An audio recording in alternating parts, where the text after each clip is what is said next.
Hello everyone, it's me Goomba yet again, back with another video. As you may already know or not know, Little Big Planet official Twitter account has fairly recently announced that Little Big Planet 3 for PlayStation 4 and all of its DLCs are going to be discontinued from being sold on the PlayStation Store starting from October 1st, meaning that the only time you'll ever be able to purchase the game or any of the remaining DLCs from Little Big Planet will be this month. This also proves to be the final nail in the coffin because this also confirms that there's not going to be any Little Big Planet 4 anytime soon, despite the rumors and despite all the hype that maybe in the future maybe something will come up, but alas, looks like that's not gonna happen anytime soon. This also raises a bit of a concern when it comes to game preservation because while it is understandable as of why the DLCs would have been taken down from the PlayStation Store because of the licensing for the copyrighted material, that's obviously been plenty of crossovers between Little Big Planet and other games or other forms of media with those DLCs.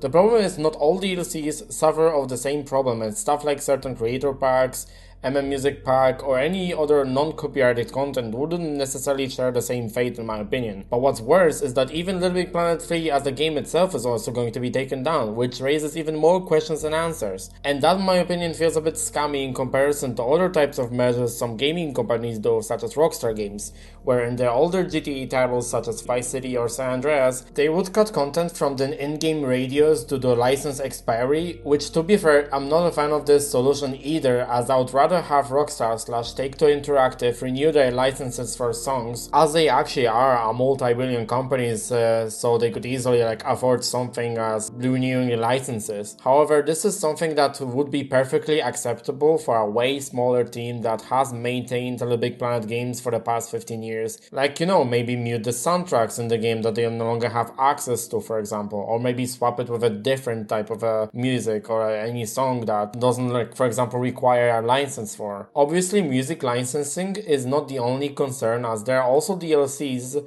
themed by various other games or movies or any form of entertainment that the publishers would need to have valid licenses for. And I don't think that Little Big Planet developers would not be capable of taking down third-party teams' content, because they actually have done something like this in the past, like with the Incredibles DLC pack being pulled away from PlayStation Store, as well as the Toy Story pack from Little Big Planet 2. So it's not like the developers wouldn't be able to do that if they had to preserve the game somehow without generating extra costs for the publishers. And if you take away all pieces of the soundtrack which license contracts expired for, I feel like the game would still remain perfectly playable just with some of the content stripped. But no, instead stuff like the adventure mode, the puppet puzzles, all of that stuff will be no longer accessible for new players, and I feel like that's not really right in my opinion. And this is something that I wanted to make a video about for the longest time, because somewhere around the year 2024 there has been a progress made with the hashtag STOPKILLINGGAMES initiative being pushed as an actual European Union initiative, so that means any of the European citizens,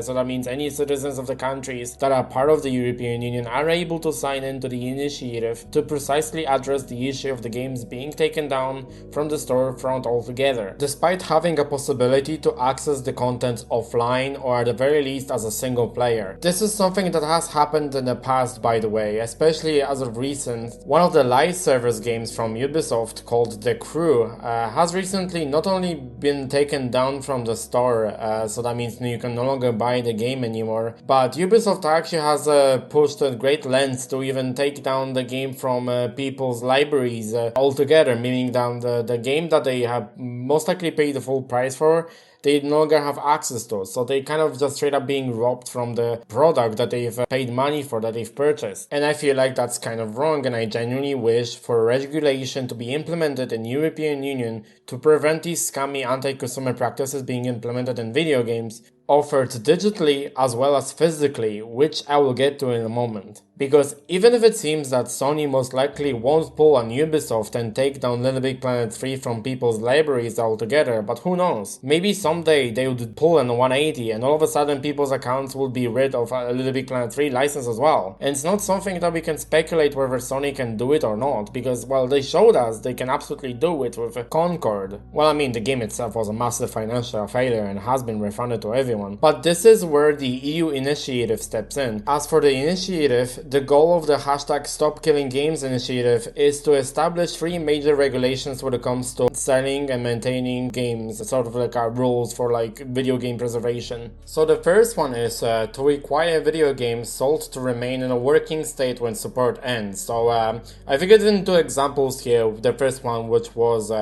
The Crew, which is the game that was a live service game which ended up being taken down, and it's a bad example of it because the game was not only being taken down just completely like offline as being like an online only game where you could, you know, previously get access to like a single player content. Because of the servers being taken down, you couldn't even do that anymore. And the other example of it, which is a bit of a better example here, is Little Big Planet 3, where you do have access to offline features such as like, you know, story mode, or in the case of like Little Big Planet 3, there's puppet puzzles, or any kind of DLCs that you've purchased. You can still access them offline, you know, just straight up going to the, you know, the DLCs, and most of these would have just worked fine. And the second of all, require no connections to the publisher after support ends. This is once again true to games like Little Big Planet, where despite the servers being shut down, you can still access all of the content that you have on your Moon, on the story mode, or the DLCs that you've purchased. Pretty much I repeat the same story here in the first point. And the last but not least, to not interfere with any business practices while a game is still being supported. And this once again is true to Little Big Planet, because Little Big Planet would still be able to sell DLCs, right? It's something that, you know, they would be perfectly capable of selling, even though the servers or like the online components of like the Little Big Planet would be still shut down. And I feel like these 3 points perfectly like encapsulate as of what is kind of wrong with Little Big Planet 3 being taken completely off the PlayStation Store, as well as all the DLCs being taken down. And I feel like that's just completely wrong, and like I feel like, you know, this is something that I hope that the European Citizens Initiative would hopefully stop from this happening as well. Also, I would like to stop by the second point right here, require no connections to the publisher after support ends, because as I already pointed out, this whole initiative, while it is mostly to do with like the, you know, games being offered digitally, it also applies to games that are being sold physically. And the best example of this very scummy practice is here, a prime example of PS4/PS5 title being released with only 72.23 megabytes of size inside of the disc, and that is none other than Call of Duty Modern Warfare 2. So the publishers quite literally expect you to have online connectivity in order to download the entirety of a game.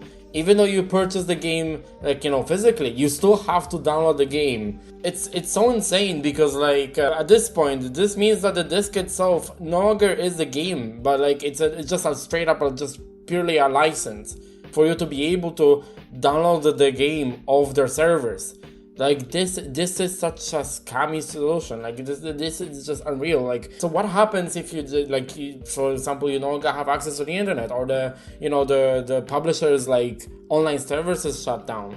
Well, that means you can no longer access the game anymore from like a 1.00 version of the game, because, well, the game quite literally isn't even there on the disc. This is absolutely laughable. This is scammy, and I feel like this is interfering with this second point right here, that the game shall not require any connections. How do you want to play a game where the game quite literally requires you to connect to the servers to download the game itself?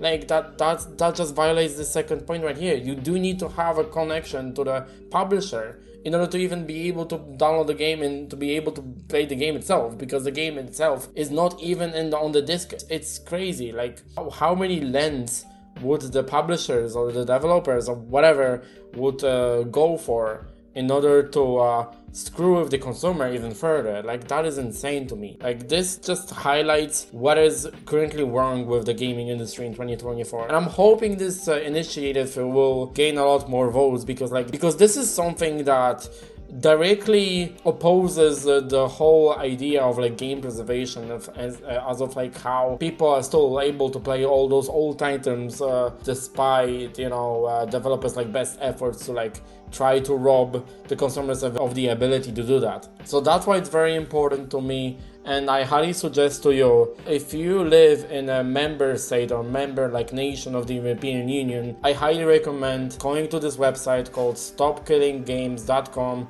-ECI, and if you go to the EU petition, you'll be redirected to your appropriate version of the EU page where you can actually sign in to this initiative. And since I'm Polish, it obviously will, display the website in Polish. But yeah, if you are a European Union citizen, I highly recommend you to sign in. If the game preservation is something of your big of a concern, because I feel like it should be a concern for everyone who care about just video games in general, and just and like them maintaining the video games in general, because like we should fight for this as a right for the consumer. We should fight for that as consumers. And you still have time to sign the initiative. The time for the initiative to be closed is due to like 31st of July 2025. So you still got plenty of time. It's basically like more than half a year for you to still sign in if you're still undecided. But once again, I still highly recommend you to, if you're a European Union citizen, then if you care about the future of like the gaming industry and the future of like the video games preservations, to make sure that the publishers don't do the same anti-consumer practices as they are doing with the Crew, or as Sony will do soon with Little Big Planet as well. That if you care about any of that, then please sign in. It will help us a ton.